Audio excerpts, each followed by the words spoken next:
के साथ मैं स्मिता शर्मा हूं। सुप्रीम कोर्ट ने आज उस याचिका को खारिज कर दिया जिसमें चुनावी बॉन्ड यानी कि इलेक्टोरल बॉन्ड्स के जरिए दिए जाने वाले चंदे पर रोक लगाने की मांग की गई थी। सुप्रीम कोर्ट ने सभी राजनीतिक दलों को निर्देश दिया कि वो दानदाताओं की पहचान और उनके खातों में मौजूद धनराशि का ब्यौरा 30 मई तक एक सील लिफाफे में चुनावी पैनल को सौंप दे। जाहिर है इस पर सियासी वार पलटवार जारी है। TV9 भारतवर्ष भी 2019 के सबसे बड़े स्टिंग ऑपरेशन में चुनावी दुनिया का काला सच आपको दिखा चुका है। आपने देखा था कि कैसे सभी सियासी पार्टियों के सांसदों ने कैमरे में कबूला था कि काले धन के बिना चुनाव लड़ना मुमकिन नहीं है। ऐसे में आज बड़ा सवाल यही है कि चुनावी चंदे वाले आखिर कितने हैं।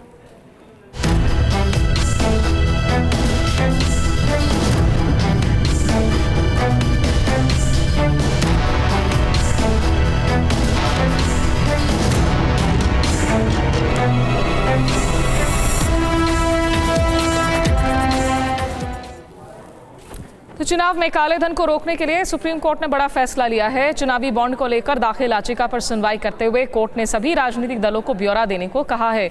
आपको याद दिला दें कि ये petition association for democratic reforms की तरफ से ADR की तरफ से फाइल किया गया था। कोर्ट के बाद इसके बाद अब विपक्ष सरकार पर हमलावर है। आपने ऑपरेशन भारतवर्ष में सांसदों के काले धन का खेल तो देखा होगा। बाहुबली सांसद पप्पू यादव, बीजेपी सांसद बहादुर सिंह कोली, बीजेपी सांसद उदित राज, कांग्रेस नेता महाबल मिश्रा, वर्धा से बीजेपी सांसद रामदास तड़स, गोरखपुर से प्रवीण निषाद, कांग्रेस उम्मीदवार ज्योति खंडेलवाल समेत कई सांसद और पूर्व सांसदों के स्टिंग ऑपरेशन में चुनावों में काले धन की बात सामने आई थी। अब सुप्रीम कोर्ट ने राजनीतिक दलों को इलेक्टोरल बॉन्ड का पूरा ब्यौरा चुनाव आयोग को देने का आदेश दिया है। 30 मई तक सभी पार्टियों को ये ब्यौरा आयोग को सौंपना है। हालांकि गुरुवार को सरकार ने कोर्ट में दलील दी थी कि जनता ये नहीं जानना चाहती कि दलों का चंदा कहां से आता है। हर पॉलिटिकल पार्टी को जो उनको इलेक्टोरल बॉन्ड के थ्रू चंदा मिला है उसका पूरा ब्यौरा इंक्लूडिंग के किसने वो दिया है वो एक सील बंद लिफाफे में इलेक्शन कमीशन को दे दें 30 मई तक। लेकिन सुप्रीम कोर्ट ने सरकार की दलीलें खारिज कर दी और पूछा कि बॉन्ड खरीदने वाले का धन काला है या सफेद, कैसे पता चलेगा।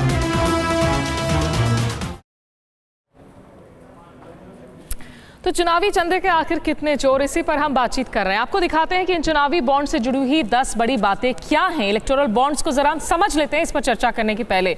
और चुनावी बॉन्ड को लेकर सुप्रीम कोर्ट ने सख्ती दिखाई है। सियासी दल 30 मई तक सीलबंद लिफाफे में बॉन्ड के चंदे की जानकारी देंगे। 15 मई तक मिली रकम का सभी दलों को हिसाब बताना होगा। उधर उन लोगों के खातों की भी जानकारी देनी होगी जहां से ये बॉन्ड इन दलों को मिले हैं। सरकार ने पारदर्शिता के लिए 1000 से 10 लाख तक के बॉन्ड जारी किए थे और कोई भी नागरिक इन बॉन्ड को खरीदकर दलों को एक तरह से चंदा दे सकता था। पहले शर्त थी कि बॉन्ड खरीदने वालों के नाम गोपनीय रखे जाने थे। सुप्रीम कोर्ट ने दानकर्ताओं के नाम भी अब मांगे हैं। हालांकि अब इसे सार्वजनिक किया जाएगा या नहीं 30 मई के बाद उस पर सबकी नजर होगी। बॉन्ड खरीदने वालों को अपने बैलेंस शीट में ब्यौरा देना होगा और अब सिर्फ 50 दिन ही इस बॉन्ड का इस्तेमाल कर सकते हैं। आपको जरा समझा दें कि दरअसल इस चुनावी माहौल में ADR जब ये पिटीशन लेकर सरकार कोर्ट के पास गई, सुप्रीम कोर्ट से ADR ने कहा कि भाई या तो इन बॉन्ड्स पर इस चुनावी मौसम में आप इंटरिम स्टे लगा दें या तो फिर आप बता दें कि कौन है जो दरअसल डोनेशन दे रहे हैं इन दलों को ताकि पारदर्शिता आ सके। केंद्र और चुनाव आयोग को अगर आप देख ले तो केंद्र और चुनाव दरअसल अलग अलग स्टैंड लिए हुए हैं। केंद्र क्या तर्क दे रहा है? केंद्र कह रहा है कि भाई अगर हम इंडिविजुअल्स के नाम गोपनीय नहीं रखते हैं तो उसमें मुश्किलात ये आएगी कि शायद वो इंडिविजुअल डर सकता है कि उसने अगर X पार्टी को चंदा दिया है और कल को Y पार्टी जीत कर आती है तो Y पार्टी उसे कुछ नुकसान पहुंचा सकती है। इसलिए ज़रूरी है कि उनके नाम गोपनीय रहे। लेकिन चुनाव आयोग ने खुद जाकर सुप्रीम कोर्ट को कहा कि इन नामों को सार्वजनिक किया जाना ज़रूरी है क्योंकि जो जनता है उनको भी शायद ये जानना होगा कि आखिर जो लोग चंदा दे रहे हैं उनके राजनीतिक दल को कहीं उनका कोई कॉन्फ्लिक्ट ऑफ इंटरेस्ट तो नहीं है।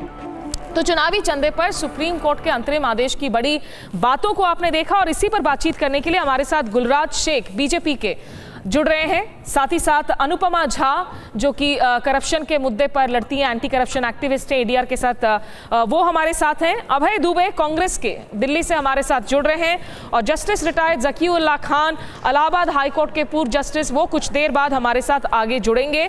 लेकिन पहले अगर मैं गुलरेज शेख आपसे पूछ सकूं, आप आज कोर्ट के इस रूलिंग को कैसे देख रहे हैं? नहीं, हम तो जहां तक भारतीय जनता पार्टी का विषय है, कोर्ट की हर रूलिंग का स्वागत करते हैं और उसको पूरी तरह से फॉलो करना चाहते हैं और करके दिखाएंगे। देखिए, इस कोर्ट के आदेश में क्या कहा, जो कि इलेक्शन कमीशन ऑफ इंडिया को सभी पार्टियों को, न केवल भारतीय जनता पार्टी को बल्कि सभी पार्टियों को क्लोज्ड एनवलप में जो है वो पूरी डिटेल्स भेजनी है कि दानदाता कौन है और क्लोज एनवलप में दी जाएगी। और कोर्ट ने भी एक तरह से इस बात को की पुष्टि की कि गोपनीयता रखना चाहिए ताकि किसी को भी विक्टिमाइजेशन नहीं हो कि यदि विपक्ष की पार्टी जो है वो पावर में आ जाती है, क्योंकि कई बार जो दानदाता है वो डरता है इस बात को लेकर कि ठीक है वो चाहता है कि एक्स पार्टी को दान दे, परंतु यदि वाई पार्टी आ जाती है इस केंद्र में सत्ता में तो उसका उसके साथ हो सकता है विक्टिमाइजेशन हो, इसीलिए इस चीज को, इस कानून को बनाया गया। दूसरी बात, पहले हम देखते थे कि जो ब्रीफ केसेस जाते थे कैश के पॉलिटिकल पार्टीज के पास, वो कैश का मिसयूज होता था, वो खत्म हो गया। अभी जो कुछ भी हो रहा है वाया बैंक हो रहा है और बैंक के पास केवाईसी है हर एक दानदाता की, तो यदि डिपार्टमेंट चाहे तो उसको ले सकता है। गुलरेज शेख जी, दो बातें आप जरा सिर्फ बीजेपी के नजरिए से बताइए। आपने अभी जो दो बातें कही, एक कि कहीं विक्टिमाइजेशन ना हो जाएगा, अगर कल को एक, मान लीजिए एक शख्स बीजेपी के लिए चंदा देता है, बीजेपी चुनाव हार जाती है, अगर कांग्रेस के लिए चुनाव देता है और कांग्रेस चुनाव हार जाती है, बीजेपी सत्ता में आ जाती है, क्या बीजेपी उस शख्स को विक्टिमाइज करेगा? नहीं, हम कभी नहीं करेंगे। उसका तो अगर नहीं करेंगे तो ये क्यों मानकर चल रहे हैं कि कोई और दल करेगा, जो आपका तर्क है कोर्ट में?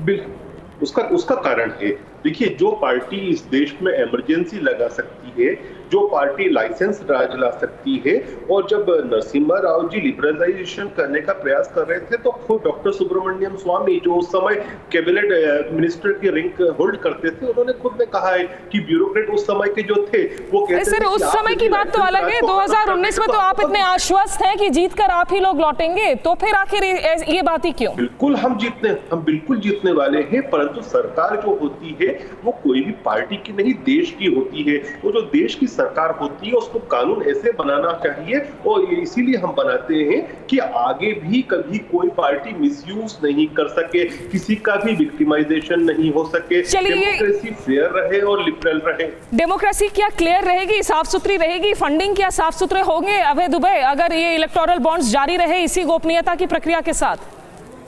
मैं बिल्कुल भी नहीं सुन पा रहा हूँ आपकी पूरी डिबेट। मैंने बार-बार अबे जी, अभी मिल रही है आपको मेरी आवाज? मुझे आवाज नहीं आ रही, मगर वो ठीक नहीं किया गया, मैं कोई शब्द कुछ भी सुन नहीं। अबे जी की आवाज को प्लीज जरा करेक्ट करवाएं, हम रिक्वेस्ट करेंगे हमारे पीसीआर से। लेकिन हम अनुपमा, अगर मैं आपसे पूछ सकूं, जो चीफ लीगल काउंसिल हैं सरकार के Venugopal, advocate general, attorney general, वो कोर्ट में जाकर कहते हैं कि जो लोग वोट डाल रहे हैं, वोटरों को इस बात की जानकारी की कोई जरूरत नहीं कि कोई राजनीतिक दल को कौन पैसा दे रहा है।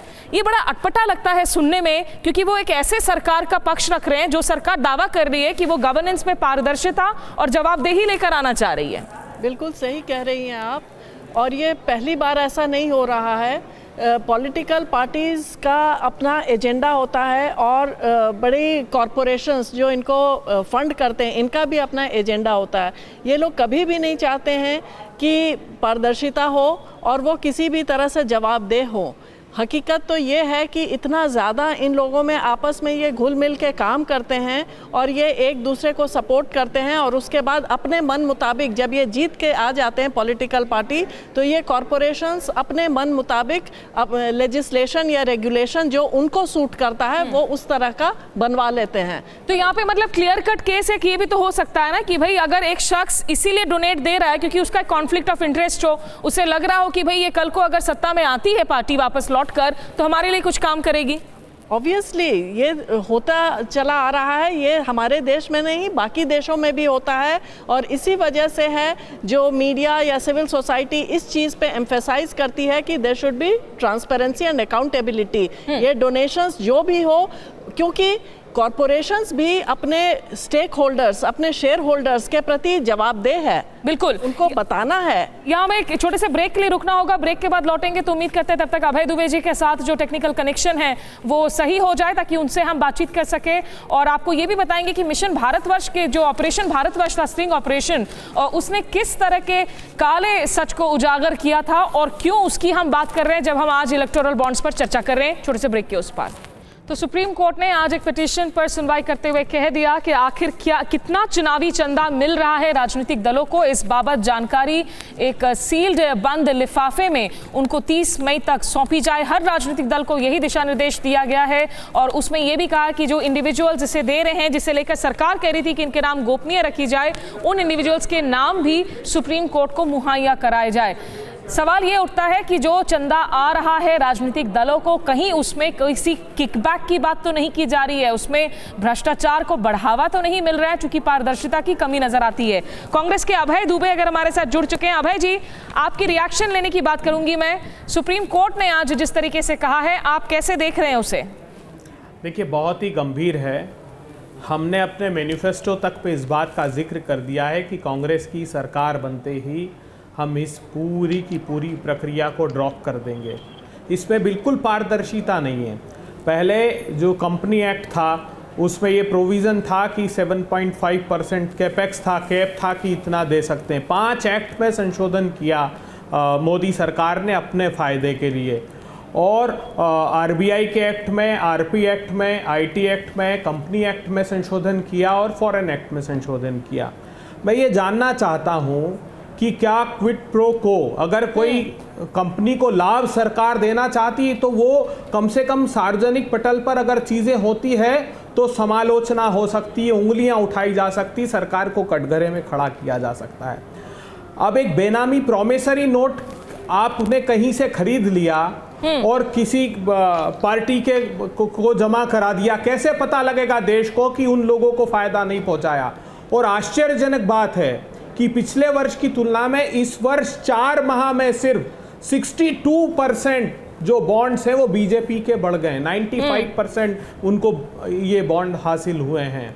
तो इसमें पारदर्शिता होनी चाहिए। अभय जी, जो बीजेपी कह रही है, अभय जी जो बीजेपी का तर्क है यहाँ पर कि भाई अगर जो लोग पैसा दे रहे हैं, हो सकता है कि जिनको उन्होंने पैसा दिया है अगर वो सत्ता में नहीं आए जीत कर, कोई दूसरी पार्टी आ जाए तो उनके खिलाफ विक्टिमाइजेशन हो सकता है। इस तर्क को कैसे देखते हैं आप? इसके पहले कितना ऐसा विक्टिमाइजेशन हुआ, प्रतिशोध लिया किसी राजनीतिक दल ने, बताइए।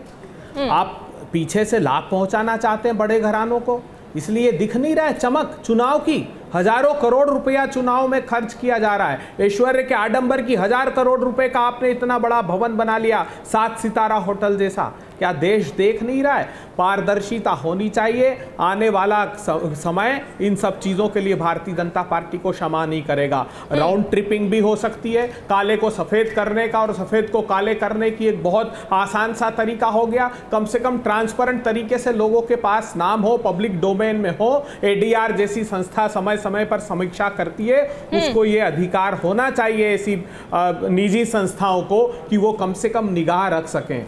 गुलरेज शेख जी जवाब दीजिए कि आखिर ये विक्टिमाइजेशन का तर्क कैसे मजबूत करता है आपके जवाबदेही और पारदर्शिता के दावों को और वादों को सरकार की तरफ से? इलेक्टोरल बॉन्ड्स एक ही पार्टी के लिए आ रहे हैं, इतनी ज्यादा पैसे लगातार एक पार्टी को मिल रहे हैं, वो अपने आप में बहुत सवाल खड़े कर देते हैं राजनीतिक फंडिंग को लेकर।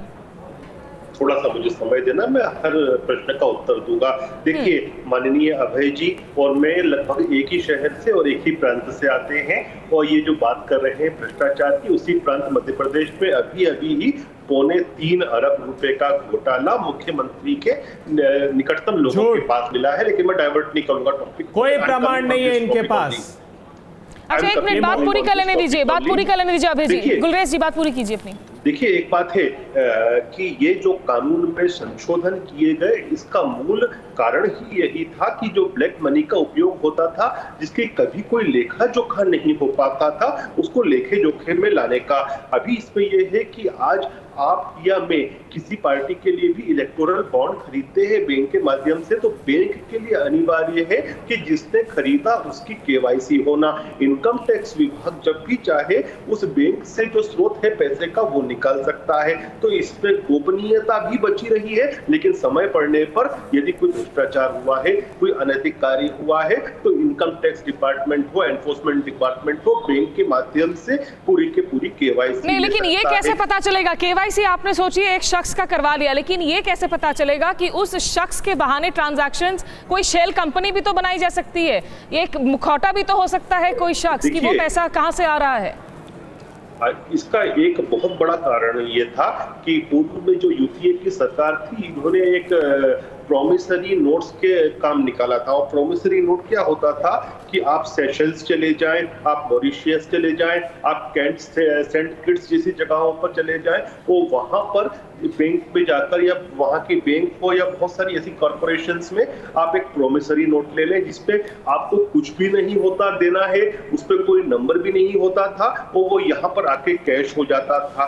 और उसके माध्यम से ये लोग काफी हद तक इलेक्शन में उस मनी का उपयोग करते थे, भ्रष्टाचार में उपयोग करते थे। लेकिन अब जो भी है, चूंकि केवाईसी करना कंपलसरी है बैंक को, तो समय पड़ने पे चाहे वो शेल कंपनी हो या कोई भी कंपनी हो, उसकी ट्रेसेस निकालना कोई बहुत बड़ी बात नहीं है। अभय जी, क्या प्रोमिसरी नोट्स को जिस तरीके से पेंट किया जा रहा है, उस पर आपका रिएक्शन?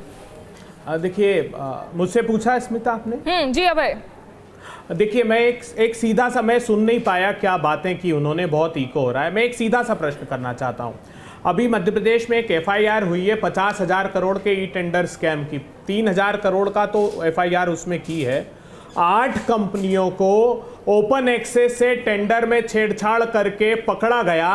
उसके बाद शिवराज सिंह चौहान और उनकी कमेटी ने उन 8 कंपनियों को फिर से रिटेंडर किया। पकड़े जाने के बाद अब मुझे अगर पता करना है कि उन कंपनियों ने मोदी जी को कितना चंदा दिया, तो मैं कैसे पता करूंगा? क्योंकि सीधा सीधा ये तो फोर्जरी है। वो बड़ी कंपनियां हैं 8, अगर उन्होंने चंदा दिया है तो क्विड प्रो को है। मतलब आपने उनकी जो सीधा सीधा जो मध्य प्रदेश को धोखा दिया या किसी राज्य में धोखा दिया, उन कंपनियों को फिर से आप अवसर देते हैं, तो इसका अर्थ है कि लाभ पहुंचाया आपने। अगर ये देश जानना चाहे, एजेंसी जानना चाहे, तो कैसे पकड़ेंगे? अच्छा अभय जी, क्या तकलीफ है इनको? अभय जी हमारे साथ बने रहिए आप, और गुलरेज से मैं उसके जवाब भी लूंगी और अनुपमा को भी जोड़ूंगी, क्योंकि ये जो किकबैक्स की बातें आ रही हैं, ये हमारे स्टिंग ऑपरेशन में हमने देखा था। कुछ ऐसे सिटिंग एमपीज या इनफैक्ट पार्टी प्रत्याशी आए थे जिन्होंने हमारे अंडरकवर रिपोर्टर्स को ये तक कहा था कि अगर हम चुनकर आते हैं तो इसके एवज में आपको ये टेंडर दे दिए जाएंगे। तो ये कोई ऐसी बात नहीं है कि नहीं हो रहा है, देश में ये हो रहा है। और इलेक्टोरल बॉन्ड से आखिर क्या इसे और ज्यादा बढ़ावा मिल रहा है, इसी चर्चा को हम जारी रखेंगे। लेकिन आपको बता दें कि शाम 7 बजे देखना मत भूलिए देश के गंभीर मुद्दों पर राष्ट्रीय बड़ी बहस अजीत अंजुम के साथ। और साथ ही आज रात 8 बजे लगेगी अदालत। TV9 भारतवर्ष का खास शो देश के सामने हाजिर हो समीर अब्बास के साथ, जरूर देखिएगा। तो निर्वाचन आयोग और केंद्र सरकार की अलग अलग राय नजर आ रही है चुनावी बॉन्ड्स के मुद्दे पर, जिस पर आज सुप्रीम कोर्ट का अहम फैसला आया है। और इस फैसले के बाद सियासत भी गरमाने लगी है। तमाम सियासी दल एक दूसरे पर आरोप प्रत्यारोप लगा रहे हैं। आइए देखते हैं पहले इस रिपोर्ट को।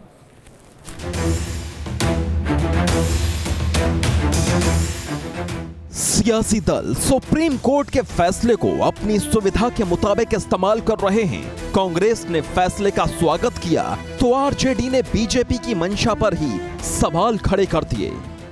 और अब जो इलेक्ट्रल बॉन्ड्स थे, जहां पे एक राजनीतिक दल को सीधा सीधा फायदा हो रहा था, किसी भी तरीके की ट्रांसपेरेंसी नहीं थी कि कौन फंडिंग कर रहा है।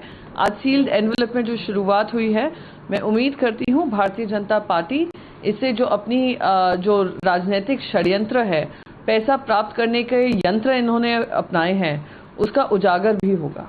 क्या बात कर रहे हैं कि मैं गरीब की सोचता हूं? अरे गरीब की सोचते हो? अमीरों से लेते हो, अमीरों का कारोबार फैलाते हो, अमीर के हाथ में 30,000 करोड़ की स्वीट डील देते हो, अब तो पूरा खेल कुचक्र समझ में आ रहा है कि हो सकता है ऐसे लेकर के वो कैश में जाता हो। बहुत कुछ है इसके अंदर। और मैं तो कहूंगा कि अगर हम नहीं चेते तो हमारी डेमोक्रेसी ये लोग खत्म करके जाएंगे। साक्षी महाराज ठीक कह रहे थे, इसके बाद चुनाव नहीं होंगे, कोई जरूरत ही नहीं है, पूरी डेमोक्रेसी हाथ में होगी थर्ड राइट की तरह।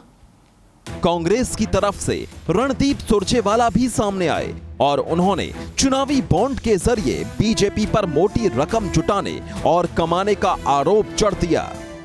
सुप्रीम कोर्ट ने भी कहा, बताइए कहां कहां से पैसा आया, कौन से कॉरपोरेट से पैसा लिया, कैसे लिया, इसको सार्वजनिक करने से मोदी जी और अमित शाह घबरा क्यों रहे हैं? सुप्रीम कोर्ट के वकील और मामले में याचिकाकर्ता प्रशांत भूषण ने इलेक्टोरल बॉन्ड के बहाने बीजेपी पर तंज कसा। अब महत्वपूर्ण सवाल ये है कि क्या भाजपा, जिनको करीब करीब सारे इलेक्टोरल बॉन्ड मिले हैं 95%, क्या ये इलेक्शन कमीशन को बताएगी कि किन कंपनियों ने ये करीब 2000 करोड़ से ज्यादा के इलेक्टोरल बॉन्ड भाजपा को दिए, या ये कहने वाली है कि जी हमको पता नहीं है 2000 करोड़ कोई चिड़िया यहाँ पर इलेक्टोरल बॉन्ड हमारे दफ्तर में गिराकर चली गई, हमको तो पता नहीं किसने दिए हैं। चुनावी चंदे में कितने चोर हैं, इस पर राजनीति गर्म है। ऐसे में समझ लीजिए चुनावी चंदे का पूरा गणित क्या है। क्या है इलेक्टोरल बॉन्ड के जरिए डोनेशन के नियम? कोई भी रजिस्टर्ड राजनीतिक दल जिसने पिछले लोकसभा या विधानसभा चुनाव में 1% वोट हासिल किए हों, वो इलेक्टोरल बॉन्ड के जरिए डोनेशन ले सकता है। इलेक्टोरल बॉन्ड 10 दिन के लिए जारी किए जाते हैं। लोकसभा चुनाव के साल में 30 दिन का अतिरिक्त समय दिया जाता है। इन बॉन्ड की वैलिडिटी जारी करने के 15 दिन तक होती है। इस दौरान इन्हें कैश करवाना पड़ता है। ये बॉन्ड 1000, 10,000, 1 लाख, 10 लाख और 1 करोड़ रुपए की वैल्यू के होते हैं। इन पर डोनर या जिस पार्टी को डोनेट किया जा रहा है उसकी जानकारी नहीं होती। ऐसे में जाहिर है सुप्रीम कोर्ट के इस फैसले से सभी राजनीतिक दलों की मुश्किलें बढ़ने वाली हैं। Bureau report, TV9 Bharatvarsh. और केंद्र सरकार के अपने तर्क हैं। केंद्र सरकार की तरफ से जो लीगल व्यू पॉइंट्स रख रहे हैं चीफ काउंसिल के वेणुगोपाल, अटॉर्नी जनरल, उन्होंने ये तक कह डाला कि आखिर जो मतदाता हैं उनको ये जानने की जरूरत नहीं है कि पैसे कौन दे रहा है, पैसे का स्रोत क्या है।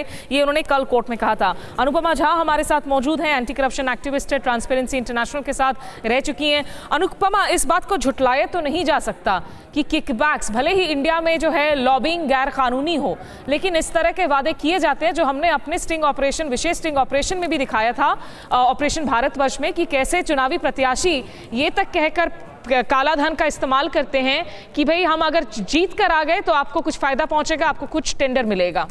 बिल्कुल ऐसा तो होता ही है, और यही कारण है कि कॉरपोरेशंस, बड़ी बड़ी कंपनियां हैं, वो भी नहीं बताना चाहती हैं कि किस पॉलिटिकल पार्टी को उन्होंने डोनेशन दिया। वो अपने एनुअल रिपोर्ट में या अपने वेबसाइट में क्यों नहीं पब्लिश करते हैं कि हम इन पॉलिटिकल पार्टीज़ को डोनेशन दे रहे हैं।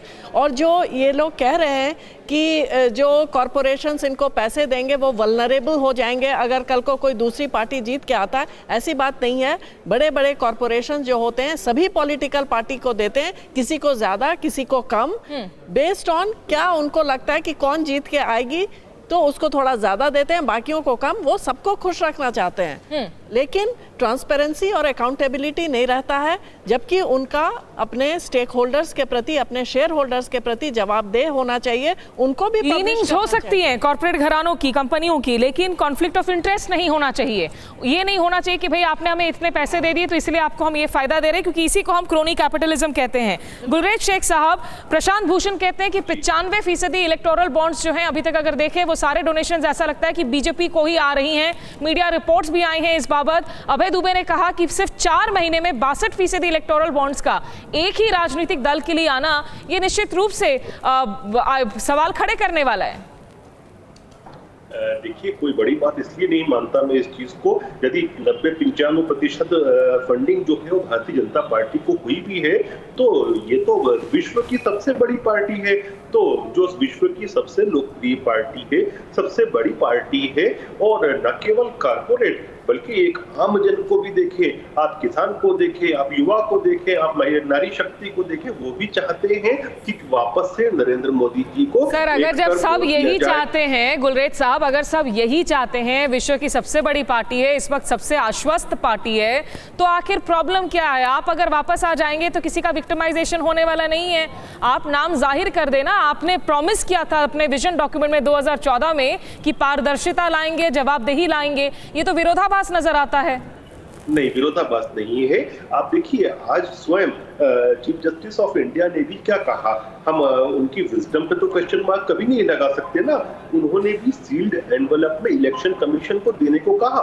तो इससे इसका अर्थ ये हुआ कि कहीं ना कहीं उनके दिमाग में भी यह चीज है कि यहाँ पर गोपनीयता दानदाता की रखना आवश्यक है, कहीं उसका विक्टिमाइजेशन नहीं हो जाए। इसलिए दूसरी बात, यदि ये गलत होता तो ये स्पेस स्टे लगा दिया जाता, लेकिन ऐसा इंटर्म स्टे किसी प्रकार का नहीं हुआ। इंटर्म ऑर्डर आया है केवल, उसमें भी ये दिया कि 30 तारीख तक आपको देना है, देंगे, कोई ये बात डिसअपॉइंटिंग था क्या? मैंने काफी एक्टिविस्ट को देखा है जो लोग इस मामले को अच्छे से समझते हैं, अभय दुबे जी, जो कह रहे हैं कि अगर सील्ड एनवलप में मांग रहे हैं, जब तक आप मांगेंगे चुनाव की प्रक्रिया भी पूरी हो जाएगी, नतीजे आ जाएंगे 23 मई को, तो बहुत ज्यादा इन चुनावों पर जो है इस वक्त कोई असर पड़ने वाला भी नहीं है इस तरह से फैसले का।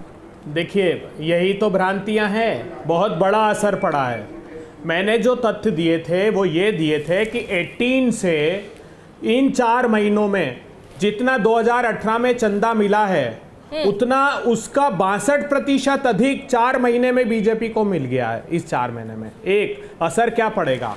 असर ये पड़ेगा जब उन घरानों को पता लगेगा कि उनके नामों का डिस्क्लोजर होने वाला है, तो ये सारे घराने जो फायदा लेना चाहते हैं सरकार से, सरकार जिनको फायदा देना चाहती है, उनमें एकदम गिरावट आएगी। मैं दावे से ये बात कहता हूं। तो जब आप असेस करेंगे इन इलेक्शन मतलब के आप कह रहे हैं कि ये तो सीधे तौर पर किकबैक्स का ही केस है, अभय जी? बिल्कुल। अरे दिखाई देता है वो जो राइट ऑफ, वो जो आप देखिए ना, ये क्यों नहीं डिस्क्लोजर देना चाहते हैं? ये जब इंसेप्शन था, जब भी हमने विरोध किया था, जेटली जी ऐसा मत करिए, पारदर्शिता समाप्त हो जाएगी। 5-5 एक्ट्स में क्यों आपको संशोधन करना पड़ा भाई? चलिए, मैं यहाँ जस्टिस ज़कीउल्लाह खान साहब, रिटायर्ड जस्टिस हैं, इलाहाबाद हाई कोर्ट के, हमारे साथ जुड़ चुके हैं नोएडा स्टूडियो में ही। और इलेक्टोरल बॉन्ड्स को लेकर सर हम जो चर्चा कर रहे हैं, पिछले साल जिसे केंद्र की तरफ से अधिसूचित किया गया था, नोटिफिकेशन इसका किया गया, आज सुप्रीम कोर्ट ने जो कहा कि आप बंद लिफाफे में सारी जानकारियां दें। जानकारियां तो मांगी है, लेकिन बंद लिफाफे की बात की गई है, और जानकारियां 30 मई तक मांगी गई है, जब तक चुनाव पूरे हो जाएंगे। कैसे देखते हैं आप? क्योंकि दोनों पक्ष कह रहा है कि उनके लिए अच्छा नतीजा है जो उनको फिट बैठता है। एक्चुअली जानकारियाँ उन्होंने बंद लिफाफे में मांगी, इसके पीछे सुप्रीम कोर्ट के कुछ मसलियात है, और वो इसलिए है कि जिससे कि पारदर्शिता बनी रहे और ये लोग जो पार्टी वाले हैं जो घपले कर रहे हैं वो घपले ना करें। ये कायदे से एक सिग्नल है कि आप इस तरह से हरकतें ना करें। और ये जो हरकतें की जा रही हैं, जो सामने आ रही हैं पब्लिक के सामने, ये एक ऐसा सिंबल है जिससे एक सुप्रीम कोर्ट डायरेक्टली इंटरफेयर नहीं करना चाहता, बल्कि पार्टीज़ को खुद हिदायत देना चाहता है कि ये डेमोक्रेटिक कंट्री है, लोग खुद समझें और खुद इस तरह करें, इसीलिए इसे लिफाफे में मांगी गई। सर, आपने हरकतों शब्द का इस्तेमाल किया, आपको लग रहा है कि ये हरकतें हो रही हैं इलेक्टोरल बॉन्ड से जो है दरअसल थोड़ा पारदर्शिता में कमी आ रही है, ना कि जिसका दावा किया गया था कि ये आएंगी तो काला धन बंद हो जाएगा, क्योंकि नकदी ट्रांजैक्शंस नहीं हो रहे, ट्रांजैक्शंस डेबिट कार्ड या ड्राफ्ट के जरिए हो रहे हैं और KYC किया जा रहा है, आप पहचान नेट बैंकिंग के जरिए कर सकते हैं। तो आपको लगता है ये उतनी सही दावे नहीं है? डेफिनेटली ये ऐसी बात है कि दिस इज ओपन सीक्रेट। सब लोग जानते हैं कि 70 लाख रुपए जो लिमिट है, 70 लाख रुपए में इलेक्शन कंडक्ट नहीं हो सकता। ये एक बड़ी सी बड़ी पार्टी अगर ऑन ओथ भी कहती है तो उस पर विश्वास किए जाने योग्य नहीं है। ये बात ऐसी है कि इसके लिए किसी सबूत की ज़रूरत नहीं, आप महसूस कर सकते हैं, आँख से देख सकते हैं किस कदर ये लोग पैसा बहा रहे हैं, और इसी सबको करने के लिए ये इस टाइप की हरकतें और इस टाइप का काम कर रहे हैं जिससे कि इनका लीक बाहर ना हो। लेकिन ये पब्लिक भी समझती है, ये खुद भी समझ रहे हैं और दूसरे लोग भी समझ रहे हैं, और सब लोग समझ रहे हैं रहे हैं कि ये इस टाइप की हरकतें करके ये कामयाब नहीं हो सकते, लेकिन ये अपनी पारदर्शिता बनाए रखने के लिए ये सब ओवर एक्ट कर रहे हैं, और ये ओवर एक्ट कब तक करेंगे ये समझ नहीं आ रहा। और ये ऑपरेशन भारतवर्ष के दौरान भी आप हमारे साथ जुड़े थे, जब हमने स्टिंग ऑपरेशन में दिखाया था कि जो 70 लाख रुपए की सीमा तय की गई है प्रत्याशी अपने अपने चुनावी कैंपेन में खर्च कर सकते हैं, उसकी जगह जब प्रत्याशी जिनको हमने कैमरे पर कैप्चर किया था अपने रिपोर्टर्स के जरिए, उन लोगों ने ये तक कह दिया था कि कोई 15 करोड़ खर्च कर रहा है, कोई 10 करोड़ खर्च कर रहा है। गुलरेज शेख साहब, आप क्या बताएंगे जस्टिस ज़कीउल्लाह खान साहब के इन चार्जेस पर? नहीं, विद ड्यू रिस्पेक्ट मैं सर से ये पूछना चाहूंगा कि सर आप जस्टिस रहे हैं, यदि आपकी कोर्ट में कोई केस आता है इस प्रकार का, तो यदि आप इनकम टैक्स विभाग को डायरेक्ट करते कि ये जो दानदाता है इनकी केवाईसी जो बैंक के पास है मेरे समक्ष प्रस्तुत करो, तो क्या वो प्रस्तुत नहीं होती? क्या आपने ये नहीं देखा था? आपके कालखंड की ही बातें हैं कि जब मीरा राडिया के जो रिकॉर्ड्स आए थे उसमें किस प्रकार की बातें होती थी, वह सब बंद हो गई। सर आप ये भी जानते हैं किस प्रकार से पिछली सरकार में प्रॉमिसरी नोट्स के माध्यम से 2 नंबर के पैसे को भारत 1 नंबर करके लाया जाता था, जिसका कोई रिकॉर्ड नहीं होता था। लेकिन आज जब बैंक के पास केवाईसी है, आपके जैसा यदि कोई जज हो और वो चाहे कि उसका निकलवाना है तो इनकम टैक्स कमिश्नर को और इनकम टैक्स के अधिकारियों को डायरेक्ट करके केवाईसी ले सकता है। जस्टिस खान, क्या इस तर्क से आप आश्वस्त होते हैं, या ऐसा जो शेल कंपनियों की बात की जाती है वो नहीं आती हैं इस पूरे आर्ग्यूमेंट के अंदर? नहीं, बिल्कुल इसमें आश्वस्त होने की कोई बात ही नहीं है, क्योंकि ये ओपन सीक्रेट है और सब जानते हैं कि ये हो रहा है। और दिखाने के लिए आप कुछ भी कर दें, कैसे भी घुमा दें, कोई केवाईसी करा दें बैंक से, कोई बैंक से ट्रांजैक्शन करा के घुमा के रख लें, लेकिन ये बात फैक्ट है और ये बात 101% करेक्ट है कि कहीं ज़्यादा पैसा जितना दिखाया जाता है उससे खर्च हो रहा है और लोग खा रहे हैं, पी रहे हैं, शराबे पी रहे हैं, उस पैसे को बांट रहे हैं और ये कर रहे हैं। ये एक ओपन सीक्रेट है और मुझे समझ नहीं आता, ये सारी पार्टियां जानती हैं, सब जानते हैं, सारे लोग जानते हैं, फिर भी सबके सब इसकी सबूत मांगते हैं। अरे किस बात का सबूत? जो सामने प्रत्यक्ष को प्रमाण, क्या जो सामने है उसके सबूत किस बात की जरूरत है? लेकिन अभय दुबे जी, जो एक और बात के वेणुगोपाल ने सुप्रीम कोर्ट में कही थी, उन्होंने हवाले दिया था राइट टू प्रिवेसी का। राइट टू प्रिवेसी का ये जो आर्ग्यूमेंट है, निजता का अधिकार, क्या ये राजनीतिक दलों को होना चाहिए? नहीं, हम तो सहमत ही नहीं है। निजता का अधिकार, सार्वजनिक जीवन में कौन सी निजता? महात्मा गांधी ने कहा था कि जो एकांत की नैतिकता का पालन करता हो। सुनिए एक मिनट भाई, अरे मैं आपके बीच में नहीं बोला हूँ। गुलरेज साहब जरा सुन लीजिए, बताइए अभी जी, पूरा कीजिए अपनी बात। महात्मा गांधी ने कहा सार्वजनिक जीवन में वही रहे जो एकांत की नैतिकता का पालन करता हो, अर्थात किसी की निगाह न हो तब भी वो नैतिक रहे। मैं बधाई देता हूं सबसे पहले तो TV9 भारतवर्ष को एकमात्र देश का चैनल है जिसने निर्भीकता से आज वो करके दिखाया है जो कोई साहस नहीं कर सकता प्रतिकूल परिस्थिति में। और निरंतर ये क्रम जारी रखिएगा आप जो स्टिंग ऑपरेशन कर रहे हैं। सर, ये एग्जाम्पलरी के सांसद भी थे सर, होगा, कोई कार्रवाई ली आप लोगों ने उनके खिलाफ? सुनिए स्मिता जी, सुनिए, मैं निष्पक्षता से ये बात कहता हूं, पर भी बोले सर, कोई भी हो, अरे चलिए, ये हंसने वाला विषय नहीं है गुलरेज जी, ये हंसने वाला, हंसी मजाक वाला विषय नहीं है। बात अपनी पूरी की जाए भाई जी। बिल्कुल, देखिए ये बात जो है, ये जो ईडी और आईटी है मोदी जी का, ये प्लांट करते हैं। जिस पर ये हंस रहे हैं ना, वो भाजपा का कार्यकर्ता 15 वर्ष से भाजपा के शासनकाल में पला पोसा बड़ा हुआ।